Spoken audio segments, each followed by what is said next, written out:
Are you ready to join me in transforming fear to freedom? That's the objective of the show. Are you ready to explore with me and my guests? Are you ready to get into the deep and play?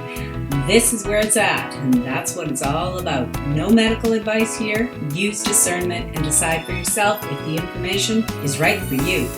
All views and opinions expressed on this show belong to the individual and are not necessarily shared with the producer of the show.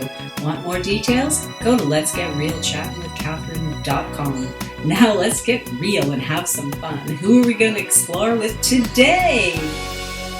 Come on with me and let's get into the deep.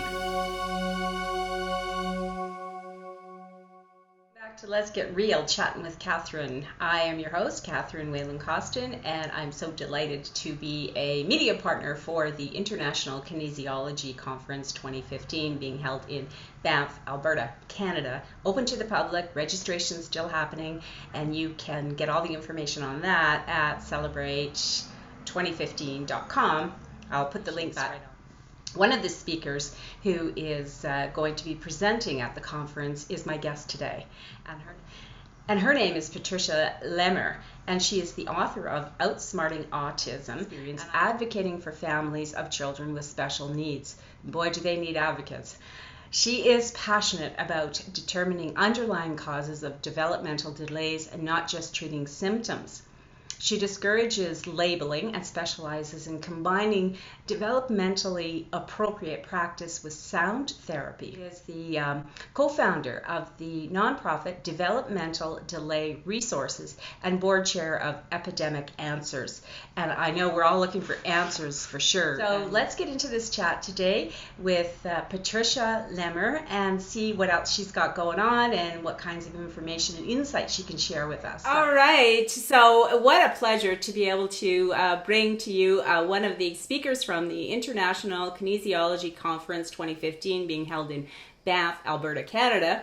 And this is Let's Get Real, Chatting with Catherine. And you don't get much realer than Patricia Lemer. She's been doing her work for some time, and she's the author of Outsmarting Autism, which we're going to talk about, and a lot more. So welcome to the show, Patricia. Thanks so much for giving us your time and sharing your wisdom with us. Thank you, Catherine. I'm honored to be on your show.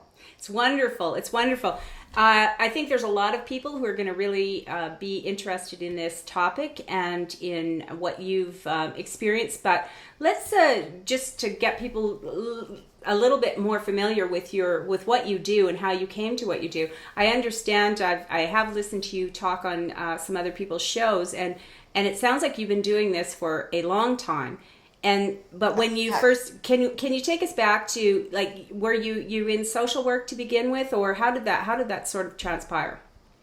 Well, I was a mental health professional. Actually, my degree is in counseling, and I was looking at behavior and wondering what was causing that behavior. So instead of treating the behavior, I decided to look at some of the possible causes. And I was really lucky because I got to meet all kinds of interesting people, occupational therapists and nutritionists and optometrists and energy workers, and each one of those added to my understanding of possible causes for behaviors that I was seeing. Mm-hmm. And so the book this isn't your only book. This is your latest book, Outsmarting Autism. Am I correct? This is my second book. My first book was called Envisioning a Bright Future, and that was also on autism treatments, published in 2008, and I thought I was done when I'd finished that book, but so much happened in the field since 2008 that I had to write another book. That's what happened. Which is awesome. It's awesome because, before, I don't want to forget to ask you this, so maybe we can just talk about it right now. I know you're speaking at the conference itself, but I talked to Joanne Lee Meritu, who's the chair of the conference, and she mentioned that you're going to be doing a workshop prior to the conference. So where is that, and what's it going to be about? Well, that's at the same place, at the Banff Center. Okay. And the conference is the Monday before the workshop is the Monday before the conference actually starts. Okay. And the workshop is an all-day on vision issues in developmental problems. And as I said, I got very interested in vision, and we can talk about really what vision is, because I think it's so missed and so important in understanding behavior. And then my conference workshop is on going beyond the labels, not treating a label, but treating a person and the whole person and what might be going on with that person. So well, that's they're wonderful. Complementary talks, but they're going to have different content to them. Right, so people have to register for them separately. And how do they register for the workshop? Because is it included or like it's online at the conference website. Okay, I'll put the link right on here at celebrate2015.com. So for anybody who's interested in that. Now, is it for before we get into the specifics, the workshop, is that for like parents, practitioners, doctors? Who's it for? All of the above. Okay.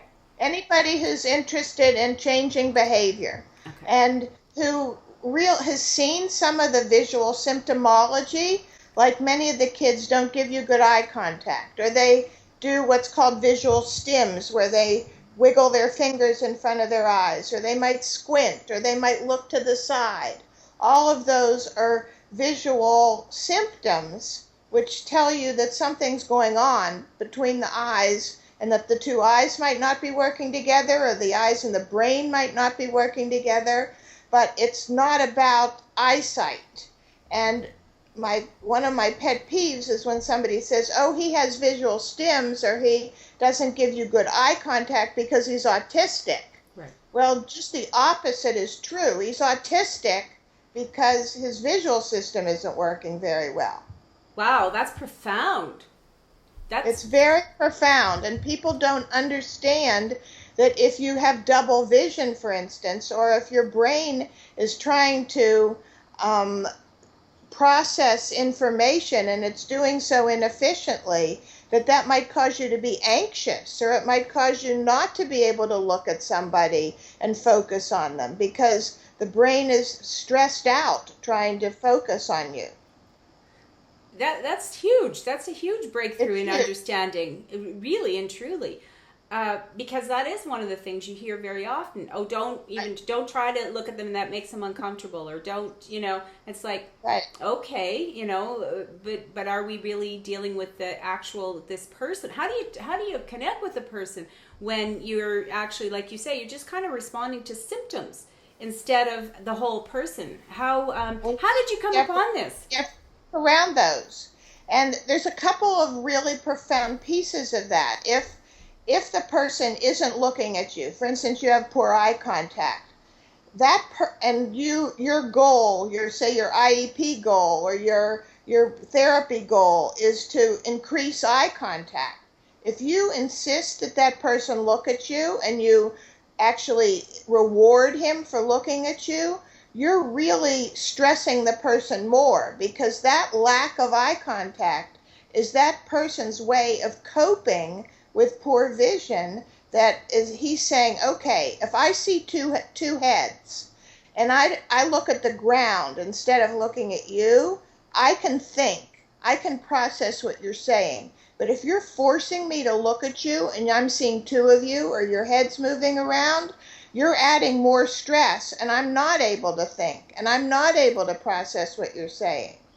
So that's one thing. The second thing, which is really positive, is that if a person has inefficient vision, his two eyes aren't working together, or his brain isn't processing the messages that his eyes are sending him, we can help make that better. We can make him more efficient by doing vision therapy and vision and motor activities that help him process more efficiently.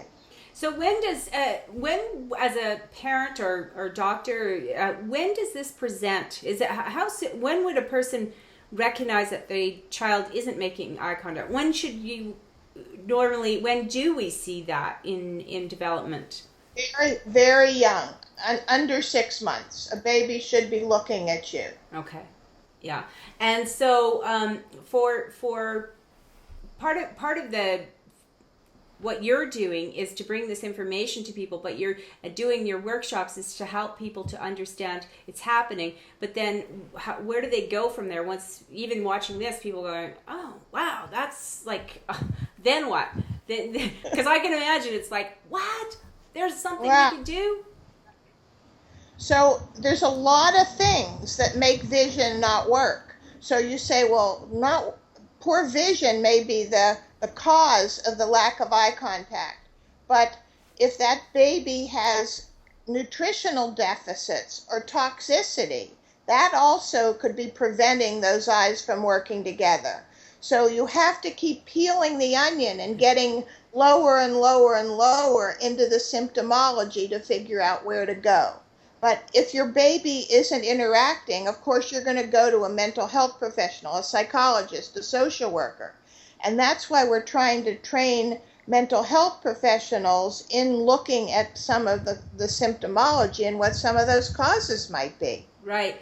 And sometimes you're just going to be going to your medical doctor and saying, but if they're not aware of that connection, then it might be missed. And do you think that by knowing this, we could help children to, because what you were talking about before was this idea of forcing them to make eye contact, which is kind of the old way of everybody's the same ideology that if you don't make eye contact, then there's something wrong with you. So we have to make you fit into that box that society has made. So I'm not an advocate of that at all. But if it's part of the ability to cope with the world, and like you're saying, this is stressful. So to help relieve the stress, through your visual therapies and so forth, can it actually treat the cause if it's that? Absolutely. Really? And the exciting thing is once you treat the visual issues, then some of the other issues go away spontaneously because you have taken some of the load off the brain.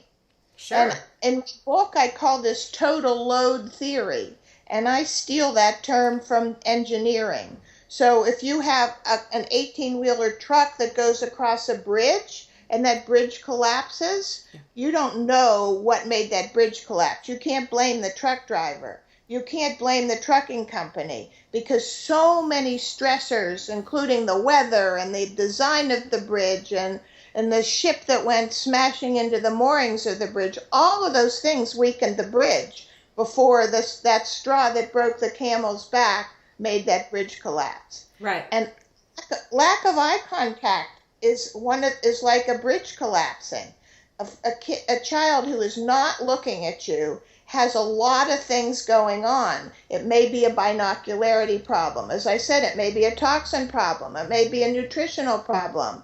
So when you take away one of those issues, then other things, you free up a lot of energy that allows the brain and the eyes or the brain and the body to work more efficiently. So one of the things that we hear that's so amazing is, well, when my child did vision therapy with an optometrist, a developmental optometrist, his allergies went away. And we said, what? Vision doesn't affect your allergies, but that's part of total load because Sure. Vision was taking up so much stress, so much room. It was sucking so much energy from your body. Your immune system didn't have a whole lot left to deal with airborne kinds of things like pollen. Yeah, your environment. I mean, you're just like you say, Right. your whole body is stressed. But so, I mean, we are seeing the numbers on autism have been rising to epidemic proportions. I mean, they're talking about it just astronomical compared to, especially. I mean, when I went to school, excuse me, I never heard of it. I just never heard of it. Nobody had it. I'm not saying they didn't. It went down from 1 in 10,000 to 1 in 150. Now we're looking at 1 in 68 kids. And everybody knows somebody with autism. But this isn't just about autism. This is about learning disabilities. This is about attention deficits. This is about kids who are anxious and, quote, shy. this may not be something so profound as autism. It may just be a minor, he's shy when he goes outside and is in an unfamiliar place, or when the lights are dim and he's not sitting in a good position in school, then he has more trouble reading. So we give him a slant board, or we help him with a special cushion. But all those are treating symptoms, Yeah. and they're palliative kinds of interventions. They're not getting to the cause. Yeah, and I think you're speaking to a lot of things too. Environment. I mean, our environment has changed. There's just no doubt about it. And the toxins in food, the toxins in our environment, the stimulus. I mean, we are right. And for those of us who are adults, we grew up and we gradually were overstimulated, so to speak. We adjusted, everything didn't happen overnight. These new babies, they're coming into an environment that's already, you could say, pretty stressful. Right, and I'm so glad you brought that up, because in my first book, I didn't take so many of these lifestyle issues into account. And so in my second book, after I talk about total load and all the things that can happen, the next chapter looks at our lifestyle. And so we have to, even pre-conception, look at what we're eating, what we're drinking, what we're breathing. And if you look at when women had children a generation ago in their 20s, now, and even before that, they had them in their late teens and early 20s. And then we had them in our late 20s. And now women are having babies in their 30s. So each one of us, as a woman who wants to get pregnant, has a more, a heavier body burden. Mm. And so our own toxic loads that we dump into our unborn children are much more. Okay. And so not only do we have an epidemic of developmental disorders, including autism, we have an epidemic of infertility. Mm-hmm. And what we think is happening is that the reason women can't get pregnant is because nature is saying, honey, I can't put a living thing in that toxic environment. It's not healthy. A baby can't grow in there. And so my goal is the subtitle of my book is An Ultimate Guide for Management, Healing, and Prevention. And so my ultimate goal is to get to 20-somethings before they get pregnant, so that they can get pregnant without difficulty and that they can produce healthy babies. Yeah. And I mean, I'm sure you're familiar with Dr. Bruce Lipton's work. Of course. Yeah. And one of the things he talks about in, spontaneous evolution and that kind of, yeah. Which is that whole idea that when a baby is in utero and the mother is in stress, which we have a lot of, either their environment in general or that financially, it changes the makeup of the brain. You end up with a child who's born with a fight or flight is so intense, as opposed to the more the other skills being developed more highly. And so, if you look around the world, you see little kids that are always fighting. They always want to fight, and you wonder why. But that's an interesting part. Well, this fight or flight idea is very pertinent to what we're talking about, because fight or flight comes from a reflex. Our bodies are programmed to fight or flight or freeze, mm-hmm. and that's reflexive. And those reflexes start to develop in utero. Mm-hmm. And so before some of us even know we're pregnant.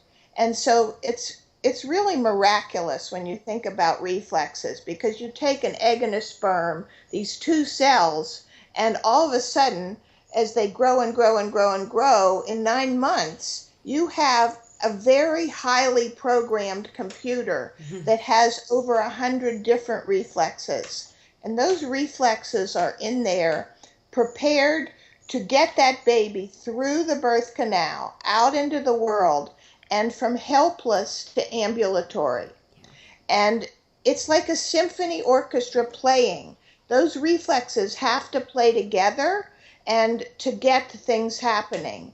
And in our lifestyle, unfortunately, we have a lot of practices that interfere with the 3 steps of those reflexes: their emergence, their being active, and their becoming integrated.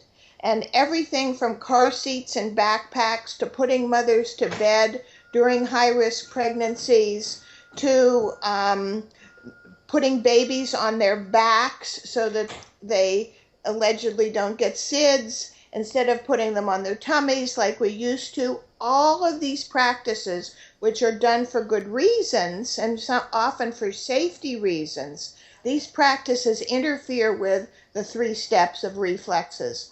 So reflexes are one of the things that I'm going to talk about in both of my talks, and it's a very hot subject right now in working with kids with all kinds of issues. Well, I have to say that I was shocked because I just became a grandmother a couple of years ago, so it was kind of cool. But there was new ideas coming out, and that was the one I saw the trend of putting them on their back, and then they had to deal with the flat head syndrome, which came from them spending so much time on their backs in sleeping, in car seats, in so forth. So they had to create this whole tummy time kind of a new problem. And I wondered about that because it doesn't look, laying on your back, I don't know, it doesn't seem, especially when you see I have another guest who's been on the show who's a doula, and they have, showing the first crawl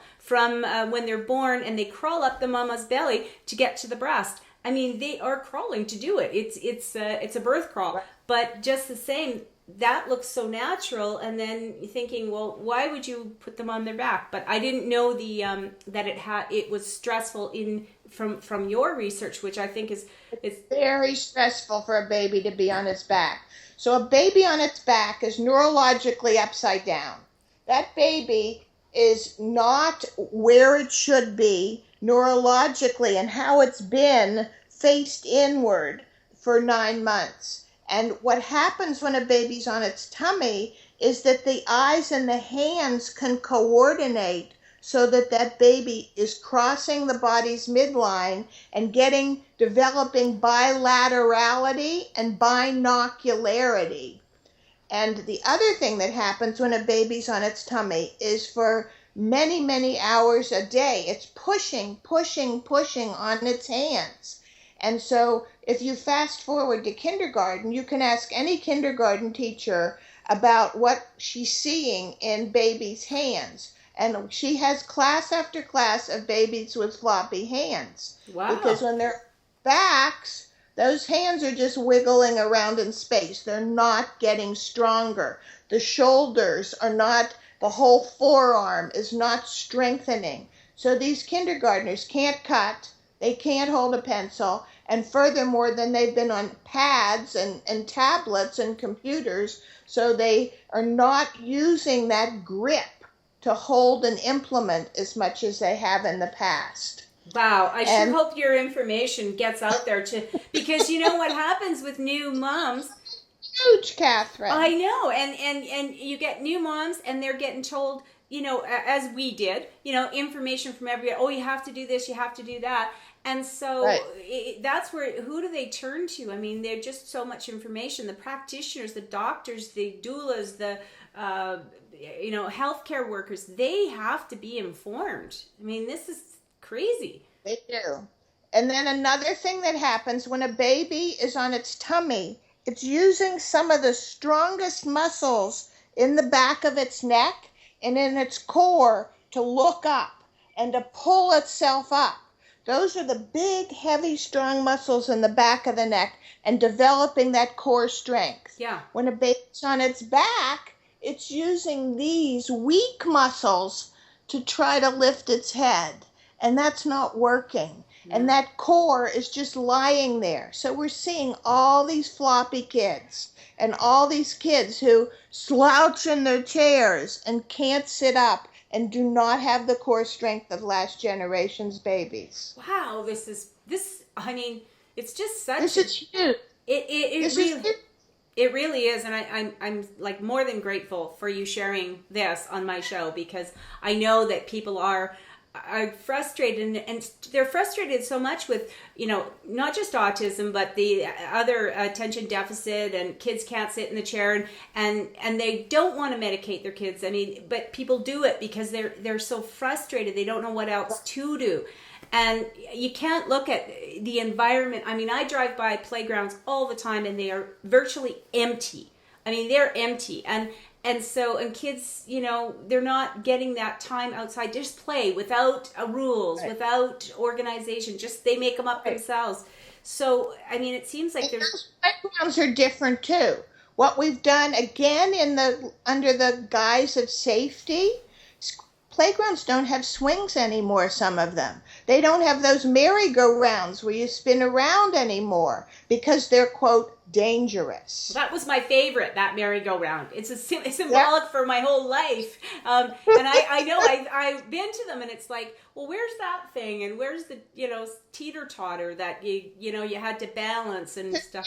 They're dangerous. They're gone. Well, They're gone. I did fall off a teeter-totter and break my tailbone, so I guess maybe I was the cause. I'm sorry.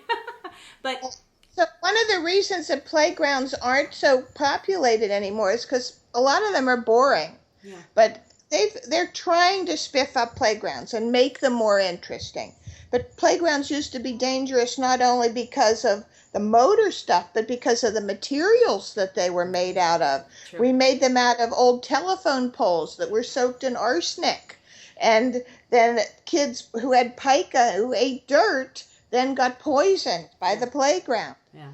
And now we're making them out of old tires. And now there's question about how healthy old tires are on playgrounds. So it continues to be problematic between what's safe and what's good for kids. Yeah. And we have to get a balance there. We sure do, because I mean, technically living on planet Earth is never going to be safe. It's just not. And so, but part of the reason some people are adults today is because we did roll with, we did get our bumps and bruises and so forth, but it taught us about space. It taught us where we were in the world. It taught us, some people talk about street smarts, and I think, well, why don't kids have that awareness of who's around them? Just the whole, to be playing and not notice a man coming up and, a stranger. You should be smelling that. That should smell like fear or danger or whatever. Those are the things we used to be able to clue into. That's not good. I, have to get away from that. Right. And so I wonder if, they're put into sterile environments that they're not able to develop the proper senses. So I'm really... That's right. People hovering over them saying, oh, don't go so fast. Don't touch that. Wash your hands. And so they're not getting the sensory experiences that they used to, again, because of safety issues. Right. So what kinds of reaction are you getting to this information? You wrote the book in 2014, so it's just a little over a year. Published it. So how I'm embracing this wholeheartedly. This makes so much sense. But sorry? Thank you. Yeah, so I'm wondering if you've had, I know, of course, you're going to have a lot of people at the conference probably just gravitating to this information because, even it doesn't matter who you are. We want a healthy population. This is our future, for Pete's sakes. And the costs of not having a healthy environment is not just to each family. It's to our whole society. It absolutely is. So the reaction, the response to my book has been overwhelmingly positive, and it's been very exciting to me. Some people have called it kind of the Bible of treatment for autism spectrum disorders. Another one of my friends, the book is called Outsmarting Autism, and she took duct tape and she says, I don't like that word autism, and she put duct tape over it and she wrote outsmarting everything. Well, that is about the size of it. I was going to call it like common sense, although common sense isn't that common anymore. But this is what it is. It's like does that make sense to you? You know, putting toxins in our food, expecting kids to eat it and not be sick. Come on. You know, just there's so much going on, and I like tools that empower. And when information is power, knowledge is power, and the more you put that into the hands of young parents and practitioners, I keep coming back to that because I feel like they're kind of the first response. You go to the doctor to find out for sure you're pregnant. You go to have your, you know, monthly checkups while you're pregnant, or you know, trimester, and then they're the ones who kind of tell you, give you tips and how to do things. With those people, you think, well, I'm doing the right thing because I'm checking in with my doctor once a month. Yeah. But even when you do that, because of our highly technological environment now they're doing sonograms on women every month. And not just high-risk women, but now we have 3D and 4D sonograms. So that's really exciting to watch your baby grow. But then you look at the research on sonograms. And what is a sonogram? It's sound. It's very loud sound in the teeny tiny developing ears of these little babies. And you're saying, could that be good for that baby? Well, what we're seeing is the more sonograms, the more ear infections.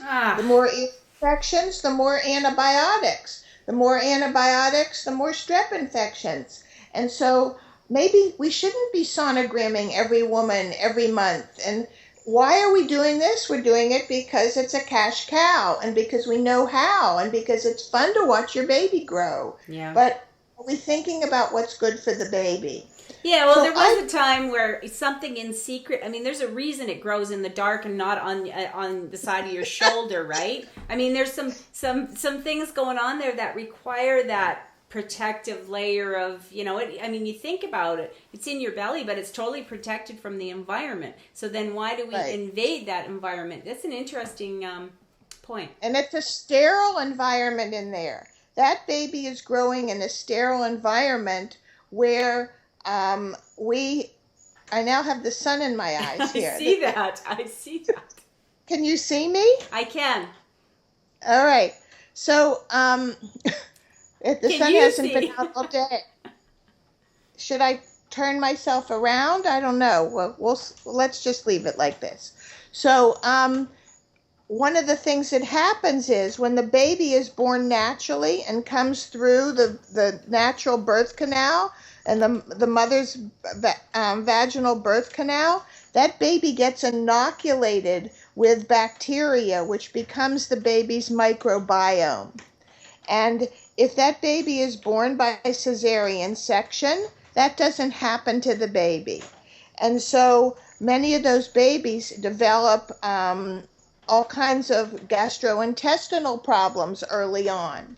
And so what they're doing is there's a new process called seeding, SEEDINE, like you seed your garden. Yes. And swabbing the mother's vaginal area and then swabbing the baby so that the baby gets inoculated with the mother's bacteria. Oh, yeah, like I can see that in certain situations, you know, you can't, a cesarean, you're lucky. It saves your life, saves your baby's life. But it seems like there was been a trend, even when I was having my kids, which is, you know, back a little while, but 30 years ago, and they would started booking people, like you didn't have to go into labor. Let's book it and we'll do a cesarean. That way your doctor's there and you don't have to worry and you can plan your life and all that jazz. So we're so afraid of nature, like afraid of letting nature take its proper course. Right. And it doesn't make sense to me that we're seeing a rise in other things. You know, the mother is totally put out to, like when my mother had me and my siblings, the first 3 she was put to sleep. And then completely put to sleep and no prep, just anesthetic. And then when she had me, which was in the 1960s, that's when they stopped doing that and it became a lot more natural birth, but they didn't tell her, and I guess they figured since it was her fourth baby, no need to mention it. So she goes into, and it was the most excruciating pain for her because she had no painkillers, she had no breathing techniques, she had no tools. So it's funny how we do these trends and we don't realize you have to prepare people if they don't know. And birthing is very natural, but...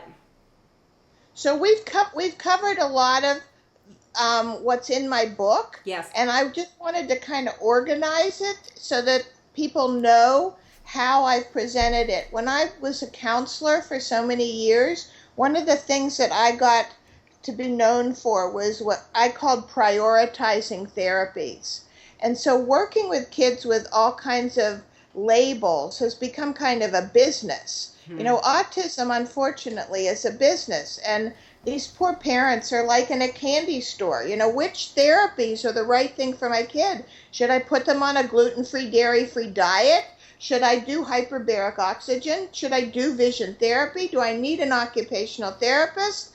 But he's not talking. Of course, I should go to a speech therapist. They have no clue what to do. And the school systems are offering palliative services, and parents say, well, you know, what else can I do? And this generation of moms is so amazing. They're real warrior moms. And there's a group called the Thinking Moms Revolution, which are great moms who are really going after how I'm going to help my kid. Right. And instead of playing dead, like you were talking about, your mom kind of played dead and did what her doctor told her to do. Absolutely. These moms are not playing dead. And if their child has an autism diagnosis and the doctor says to them, well, you know, autism is a lifelong disability, these moms are saying, I watched my child become autistic. I'm going to heal my child. Yeah. So I'm not going to just play dead. So the first things that I look at are these lifestyle changes.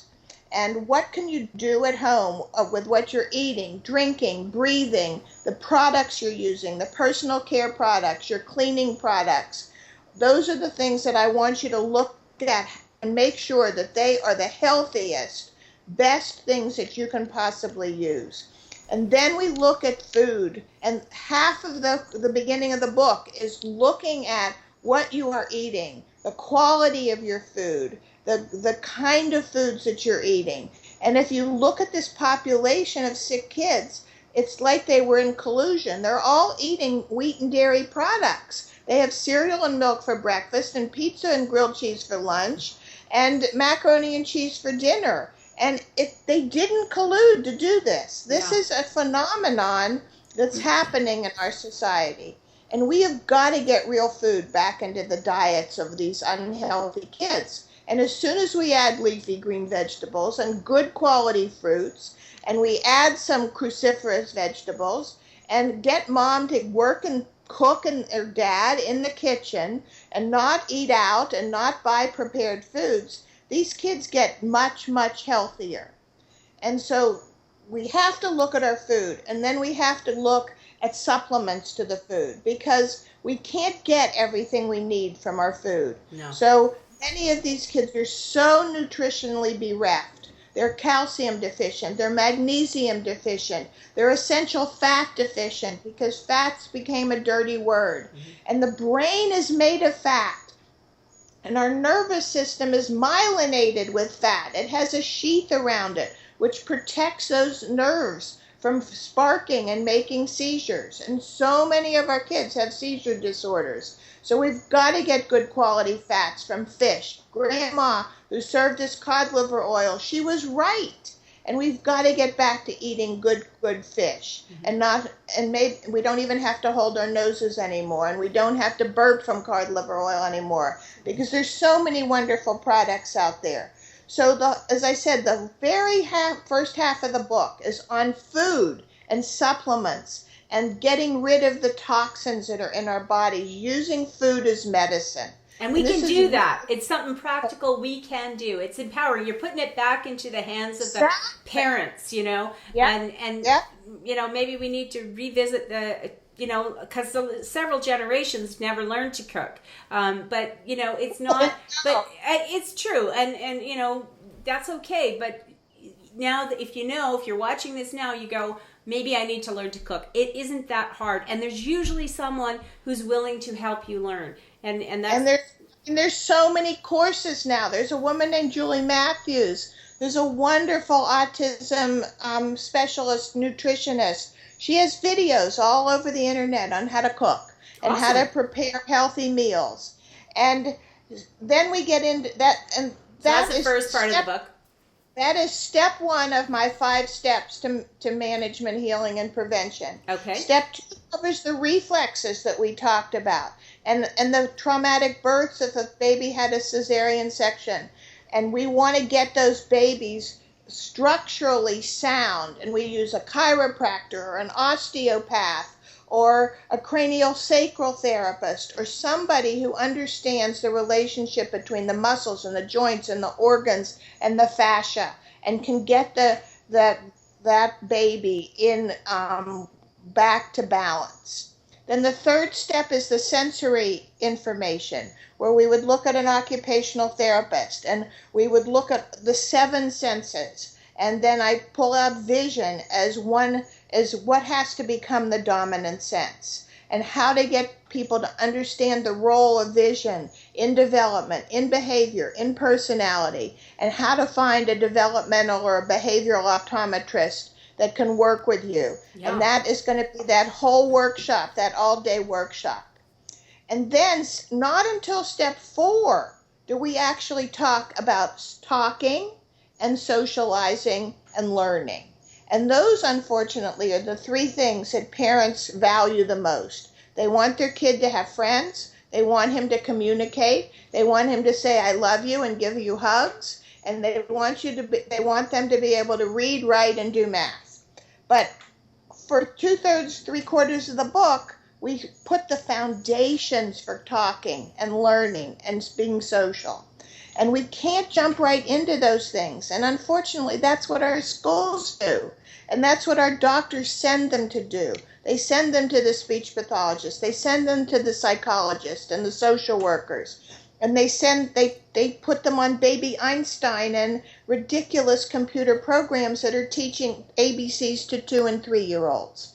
That's not the work of 2- and 3-year-olds. Their work is movement and touch and play and getting up and falling down and getting up and moving and getting strong in their bodies. Because if they're not in their bodies, they can't be in their minds. Yeah, very good point. And so that's, and so you go through all those steps in the book, but, so that is, okay, what happens if you already have a 3-year-old that's, so you didn't get the first 3 years into that? Where do you start? Great question. You got to go back. You got to go look at your environment, and you've got to go look at what he's eating, drinking, and breathing. And if you have a 3-year-old who's not talking, you've got to look at food. I have gotten so many 3-year-olds talking by taking away foods which may be problematic for them. And the most problematic foods are wheat and dairy products. And many of these kids are milk junkies. And they're living on gallons and gallons of milk. And we could talk for an hour about the problem with dairy products and the antibiotics that are in it and the hormones that are in it. Yeah. And what milk does, milk from a cow that has 4 times as much casein in it as milk from humans. Why are we drinking another mammal's milk? And what happens when dairy products and gluten-containing products get together? They form an opiate. So these kids are addicted as if they're on opium when they're eating this macaroni and cheese and pizza. And when they say, I want a cookie and milk, they really need a cookie and milk, just like a drug addict needs his drugs. Wow. So that's where you have to start. You have to start with food. You have to look at what the kid is eating and drinking. And you have to, that's until you cannot heal a kid, you cannot get a kid well without looking at food. Yeah. Well, I love that this is empowering. This is empowerment. We're not just talking about... Right. Yeah, and then we're not just talking about autism, we're talking about other things. And we do want our kids to be able to, yes, write and use a pen and pencil. And like, I was thinking about that the other day, how much pleasure it gives me to write, to be able to write notes even to myself, or a letter or whatever. There's something very magical that happens when you use your hand, right? And to make that connection. And because kids, they're like delete and, with their thumbs and whatever. We're not even teaching handwriting in school anymore. That's just ridiculous. I know that handwriting is a brain integration process. It's a left brain, right brain integration process that kids have to be able to do. Yes, of course. So computers are wonderful, and we have used the iPad, which is one of the reasons I had to write a second book, because believe it or not, the iPad wasn't invented until 2010. So my 2008 book was out of date when the iPad came out. There's now over 3,000 apps for the iPad that help kids who are nonverbal or pre-verbal communicate with their environment. And I was fortunate and honored to go to Kuwait to work with kids who were born during the oil fires of 1991. So if you do the math on 1991, those kids are now turned 21 in 2012. And so I worked with some of those kids in the mid-90s when they came to the United States for help. And then in 2012 and 13 and 14, I went to Kuwait and took iPads with me. And all of those kids had iPads, but we put programs on them. I took an expert in apps for the iPad, and he put programs on them. And these nonverbal kids whose parents had no idea that they could read some of them, and they were communicating with them for the first time using these apps. It was very, very exciting. So the answer is not necessarily medication. And that sounds to me, you haven't once said medicate, so that tells me it's a lot simpler than we've made it to be. And I mean, it's complex, of course, but the treatment sounds a lot like common sense, and and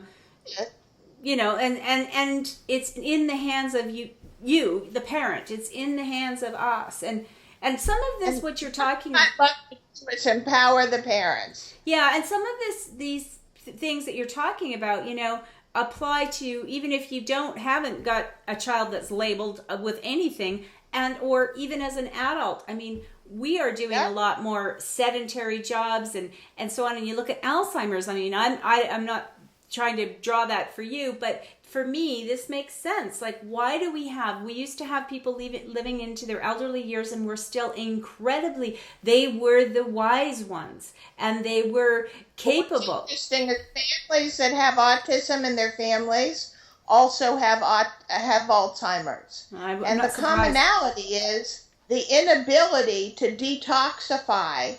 We all live in a toxic environment, but how come some kids get sick? How come others don't? How come we have families and little clusters where we see kids with autism, with grandparents with Alzheimer's? Yeah. And this is another piece that came up after my first book, our ability to look at the genomics of the families that are sick. And the Human Genome Project allows us to look at what these genetic SNPs or mutations are in these families. And the exciting part about that is once you've mapped your genomics, you can fix it. You can take supplements and eat foods which are helpful in your ability to detoxify. This is such good news. Like, to me, this is the good news. This is it. Like, people won't even talk about it anymore. You can't even, in social media, as soon as someone talks autism, everybody shuts up or goes away or doesn't want to talk about it. And I think it's hope because we felt hopeless. And you're talking about empowerment for the children that could actually have a different kind of, very helpful. Yeah, I love it. So there's the workshop, and then the day before the conference, which is in Banff, and all the details, I'll have the link on the website as well as you are also doing, is this like, do you do workshops other places and so forth? So I have I've been traveling with my book now for over a year, and this workshop that I'm doing on vision, I've done many places all over the country. But my session as part of the conference is called Beyond Labels, and looking at again the behaviors and what's causing them. But my workshop is one of dozens of workshops at this conference. Yeah. This is one of the most exciting conferences that I've ever been honored to participate in. They have people coming from all over the world, Catherine. I helped edit the manual of handouts for this conference. There are things on the chakras. There's all kinds of interesting workshops on the reflexes, on brain gym, on all kinds of motor and sensory therapies that are very, very therapeutic in getting kids out of trouble. And wonderful, wonderful speakers who are using all kinds of hands-on techniques, from massage to movement to music. Just amazing, amazing workshops. Anybody who's never been to Banff, and what a gorgeous place to have it. Oh my goodness. I'm so excited to go to Banff in September. I'm sure the foliage is gorgeous, and to be able to be up there and that before the snows come. Well, we did have a little bit of snow not too long ago, but it hasn't stayed. But yeah, we did. We did, but it was an accident, I think. Just a joke, but an April Fool's, but it was in August. But that is such a good point, is that what you're talking about. I am too. I'm so excited because the energy, the vibration of the message and the people, it's empowerment, it's hope, it's insight, it's wisdom. But the key for me that makes this more exciting is that you've invited the public. It's no longer, there's no wall between us anymore. We really get it, that we have a right to this knowledge and to apply it into our lives. I mean, to me, this is freedom. Because when you're not healthy and your children aren't healthy, you're not free. You're bound by all of the limitations of those illnesses, this dis-ease, and that's, to me, dis-ease means stress, right? Yeah. So I love what you're doing, and you're going to have books available. People can buy them right at the conference, right? Yes, we're going to have books at the conference, and my own website, patricialemer.com, and Outsmarting Autism has its own website, outsmartingautism.com. We both have Facebook pages. There's tons of information on those websites. People can get a taste of what I'm going to be talking about at the conference. And if they go on the conference website, they can see the amazing variety of speakers who are going to be there. And it in such a beautiful setting. I'm so excited. Well, yes, and I'm going to be bringing several of the speakers are going to be chatting with me, as you are, Patricia, and I really appreciate it. So, yes, I spoke to Dr. Charles Krebs yesterday. Fascinating man. I call him a walking miracle. He's an amazing man. Isn't he, though? And then Dr. William Tiller is going to be talking to me later today. And he's the keynote speaker, so that's... And they've saved him for the last day. I know. But it's just like a build-up, right, to this super exciting information. And I mean, it's leading edge thought, and I call myself a leading edge broadcaster because that's how I feel, bringing this out and sharing it with people. I'm just embracing it. Now, the other thing I wanted to know is if people go to your website, if they can't make it to this conference, which, I mean, this is going to be fabulous. You really do want to make it. But if you can't, are there your other workshops, or if they want to invite you to speak somewhere, is that all through your website?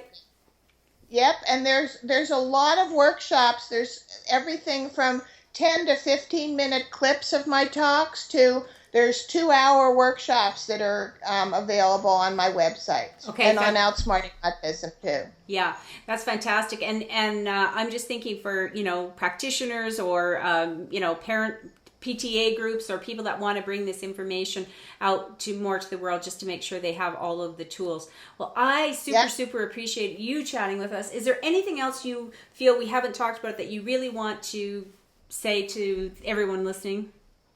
Well, thank you for having me so much. I'm so appreciative of them allowing you to interview me and me to promote my book and my talks. And I just look forward to meeting so many wonderful people and just helping anybody who I can.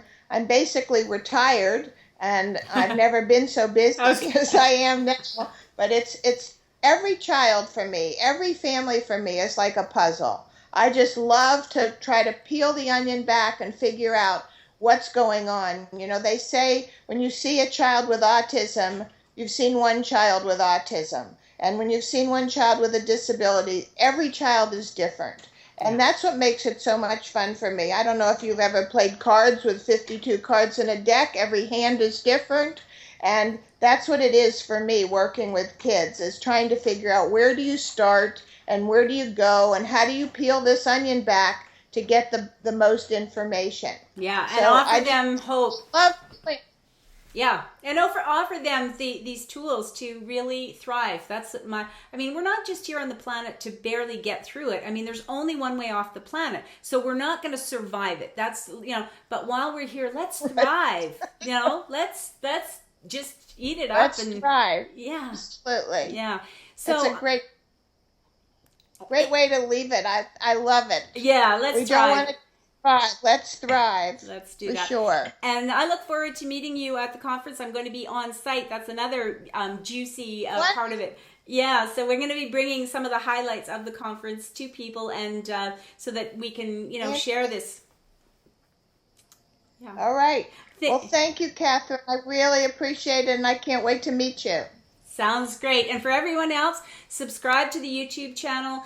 Check out the website, which has the other guests that are going to be coming on the show to talk about the conference and what they're doing, their kinds of work. And don't forget to share, because you don't know who is going to really learn and benefit from this. So I just love you all. Until next time, take care. Thank you. Wasn't that amazing? Thank you to my guests for sharing with us today. Thank you for watching. Feel free to share the link. You can join us for live shows by going to letsgetrealchattingwithcatherine.com and listen to the replays from the show page, preview guests, and explore links to our Facebook fan page, WordPress blog, and more. We are creating an exquisite world. Until next time, take care.